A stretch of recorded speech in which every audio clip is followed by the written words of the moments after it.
Greenland is covered in the second largest ice sheet on the planet. On the west coast is the massive Jakobshavn Glacier.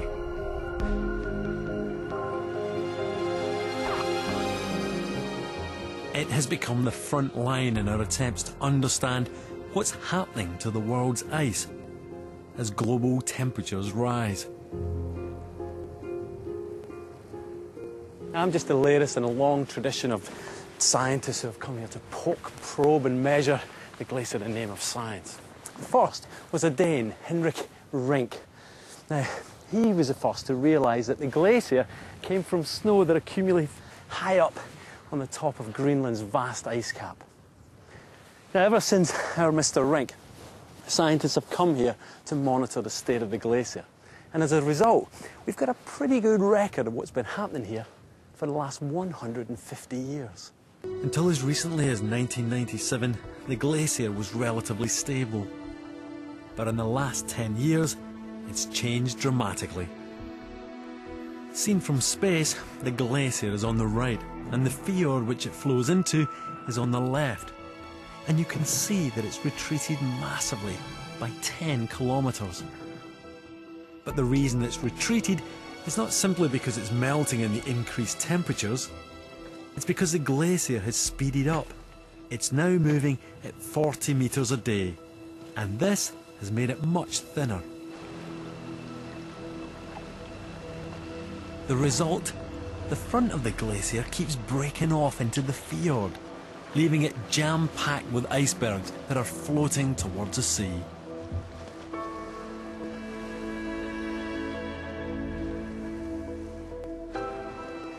Filmed over 3 months, you can see just how much of Jakobshavn's ice is floating away.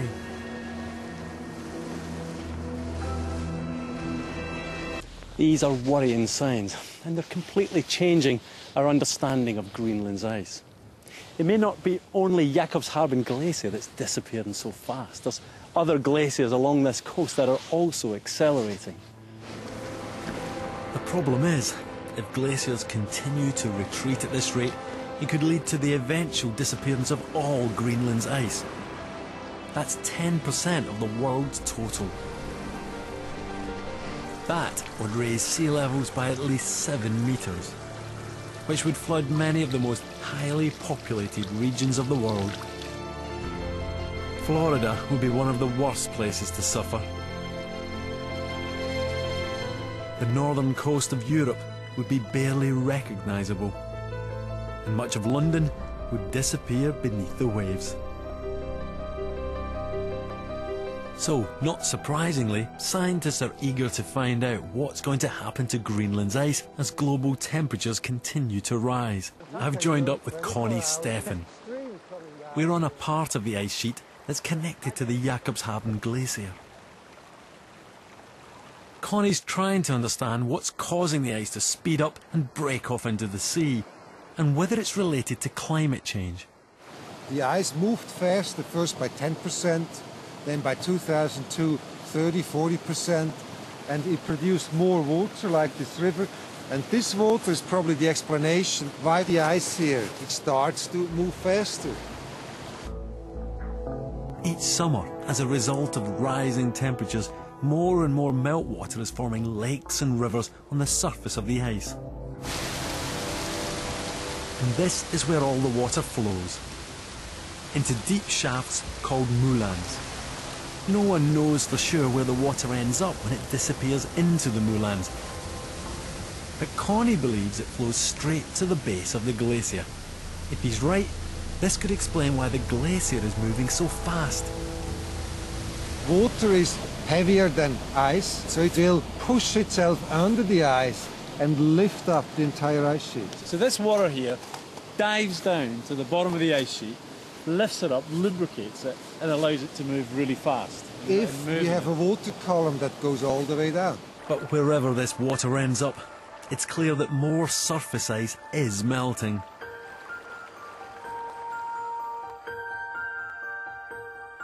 Scientists have mapped the area of the Greenland ice sheet that experiences surface melting in summer, As recently as 1992, it was a relatively small area around the edges of the ice sheet. But by 2005, the melt zone had massively expanded.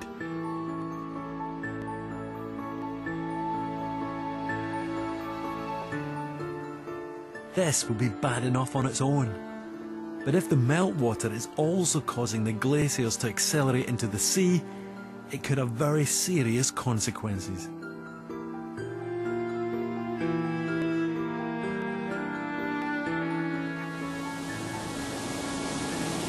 There seems to be no doubt that Greenland's ice is moving and changing faster than we ever conceived of even 5 years ago.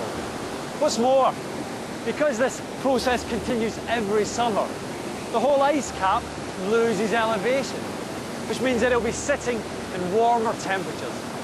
And that, of course, means more melting, more of these moulins, and so an even faster demise. And it isn't only Greenland's ice that's under threat.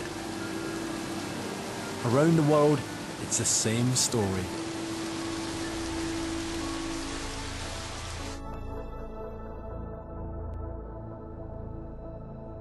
This is the Columbia Glacier in Alaska.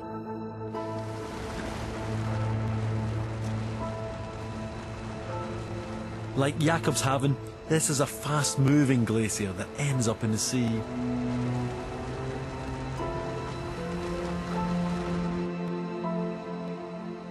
It's 3 kilometers wide and 500 meters thick. But 20 years ago, it was nearly twice as thick.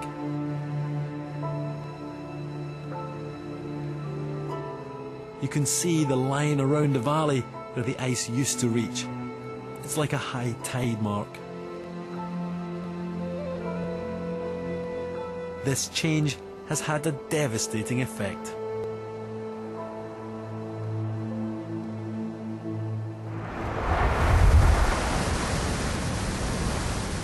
Where the glacier meets the ocean, you can see the result.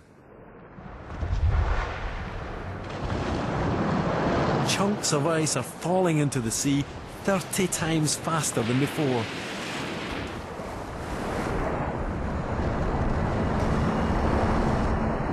As more and more ice breaks off, the whole process accelerates.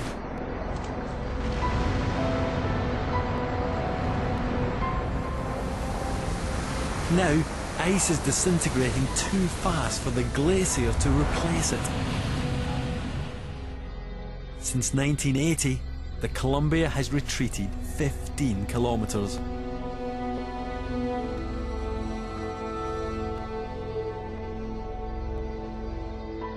In fact, in the past 50 years, glaciers have been shrinking all over the world.